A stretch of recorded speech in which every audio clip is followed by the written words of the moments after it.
कोई भी औरत 2 वक्त की रोटी और 2 नए जोड़े कपड़ों से खुश नहीं हो जाती है। तुम जिस चीज को खुशी समझते हो वो सिर्फ पैसे से जुड़ी होती है।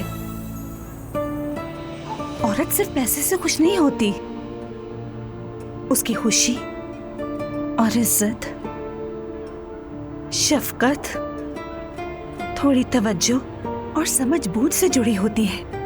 आप जानती तो हैं मैं ये सब उसको देने से पीछे नहीं हटता हूँ बिल्कुल।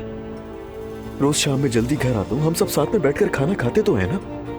आपको पता भी है मैं अपना 100% देने की कोशिश कर रहा हूँ, मगर फिर भी एक डर रहता है, एक बेचैनी सी। अजलान, तुम्हें पहले से सब पता था, हम सबको पता था, और तुम अब शिकायत करने आ गए हो।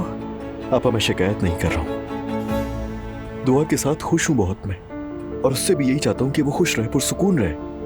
मगर उसने जैसे सोच लिया है कि वो इस घर में खुश नहीं रह सकती।